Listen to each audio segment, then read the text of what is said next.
Good morning. Happy Sunday, everyone. I hope you are enjoying a beautiful, sunny Sunday morning. Our kids have been at a sleepover all weekend, and it has been glorious. We needed this break so bad. I feel refreshed. I actually did my hair today, and I just feel ready to go. My coffee is hot, and I'm ready to have our Sunday morning discussion. So today's discussion, like my previous videos, I'm going to tie it back into the blog post that I did on Friday, which was on how to argue constructively and have a healthy argument, so to speak. But today I'm going to add a little bit more to that. I'm going to talk about communication in general because it's not something that comes naturally to everyone. And even in my own family and in my own friend groups and their families, and even, people I've worked with, colleagues and that sort of thing, they have issues, and a lot of the issues are within communication. They could easily be resolved by having healthy communication. And so today I'd like to help you learn how to do that, or give you a little bit of advice on how to do that. So the first thing I'm going to speak on is communication between you and your partner, whatever that may look like. And so I'll give you a background on me. I grew up in a tumultuous, toxic environment. When I say toxic environment, I mean my house was full of love. My mother loved me dearly and I was taken care of. But the fights between my stepdad and my mom were terrible. It was all yelling and name calling, and really nothing was ever resolved. It was kind of just loud all the time. And so I don't have the foundation from home to bring into my advice that I can give today. It is something that I've just naturally always been able to do, is to communicate. And it's also something that I dove further into in my schooling with my psych degree. I was a psychology major and an English minor. And so everything was geared around communication and how to do that in a healthy, respectful way. So that's my background. Didn't grow up with any of this. And so in my house, I was taught what not to do. And I'm grateful for that, because I can take that difficult experience as a kid and come into my own home with my own children and say, I don't want to do that at all. So the first thing we'll talk about is regarding you and your partner. So when you got married or decided to be a couple, you made a vow to each other that you were going to be together and respect one another and love one another. And again, this is through marriage or common law or however your relationship looks. You are together for a reason. You're together hopefully because you respect each other, you love each other, and you want to care for each other. And so you should be having respectful conversations. But I've already talked about arguing. So if you read my post, I can tie back and just say that in order to have a healthy argument, you don't want to be sarcastic, you don't want to be yelling or name calling. And you want to make sure that you're not ignoring them. Don't walk away. Don't hang up the phone. These are all things that don't work. They just don't work. They won't resolve anything. And really, they're quite immature. But again, there's no judgment. If that's the house that you grew up with, how would you know any different, right? So it's a journey. It's a learning journey for both of you. And then at the same time, the things you do want to do is acknowledge one another, acknowledge that you have a concern. You might not have a concern, but your partner has a concern. Just because you don't see the concern the same way or see that there even is one, doesn't mean there isn't one. Validate your partner's feelings. Make sure that they're being heard. Don't make them feel resentful right off the bat. And make sure that you're respecting one another. If your partner starts calling you names or raising his or her voice, stop them in their tracks and demand respect. It goes both ways. So that's basically what Friday's blog post is talking about. But today I just want to talk about communication in general. So with your partner, one of the things I hear most often is, I hate to pick on women because I am one, but I've caught myself doing this too, and it's been a journey to work on. Women, with you and your partners, in my case, I'm married to my husband, and pretty much all my girlfriends are married and have husbands. Their biggest thing is, he didn't know what I wanted, or he did this. And I say, well, did you tell them how you felt about that? No, he should just know. No. He's not a mind reader. I can't read minds. So I don't think that, your partner can ever read minds. So the biggest thing is, if you have a concern, bring it up. It doesn't need to be an argument. It could be as simple as, I want him to empty the dishwasher because that would really help me out. Well, ask him, because he may not be bothered by the dishwasher being full, but he won't know that it bothers you unless you actually say something. And tiptoeing around him being resentful and passive aggressive isn't going to work. It's going to fuel the fire. So a simple, hey hun, can you please empty the dishwasher? I've got a lot on my plate right now. And hopefully if, he's respectful, he'd be like, yeah, you know what? I can't get to it at this exact moment, but give me 20 minutes or something like that. Perfect. You've communicated, it's done. You've made it clear the help that you need. And this is a very simple example of, emptying a dishwasher. I know that there are bigger issues out there, but it's just a small example of something that can snowball and snowball and snowball and turn much bigger into a full-fledged argument. And it doesn't ever need to be. I've done this before. I've, let laundry pile up and kind of stomped around the house, not understanding why, why doesn't he understand it's not getting done? Like, doesn't he get, I need help? But no, people don't think the same way. They're not mind readers. You're not a mind reader either. So just communicate this. Don't sabotage your own relationship because you think a certain way, they should think a certain way. Because we are all individuals, honey, and we need to think we need to acknowledge that we think in different ways. So don't build resentment.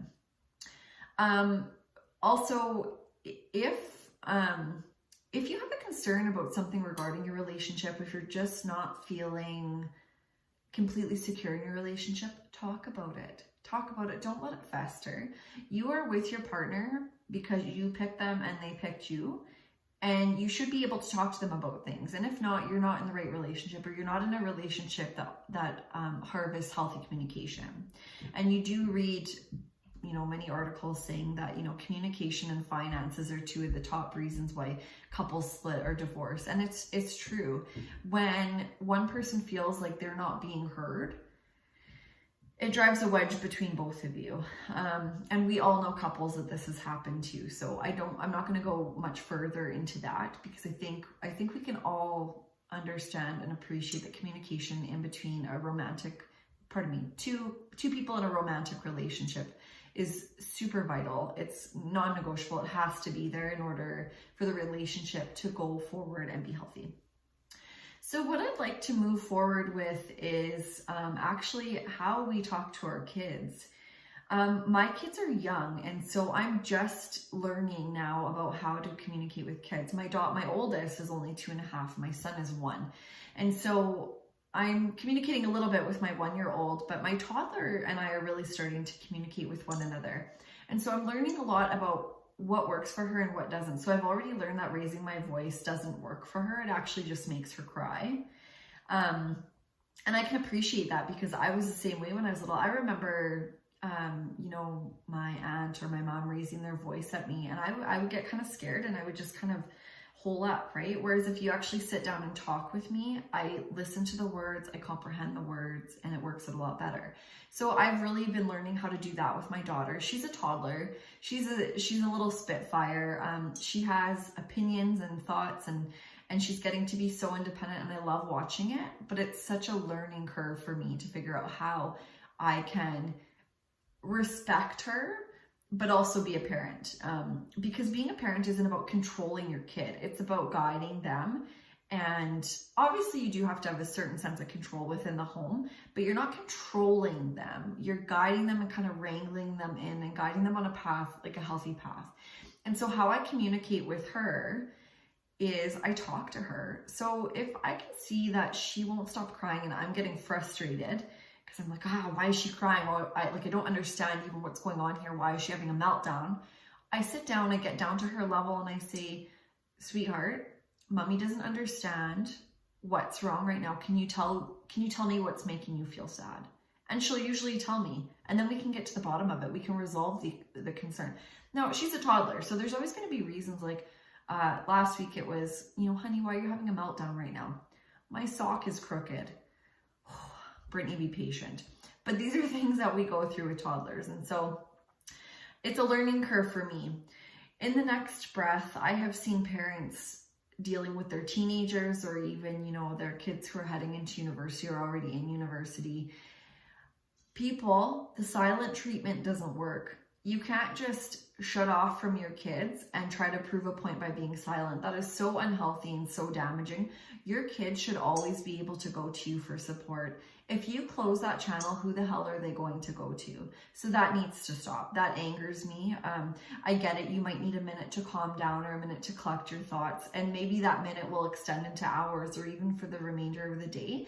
But you need to voice that then. You don't just shut off. You say, you know what, I need a bit of time to process what you're telling me.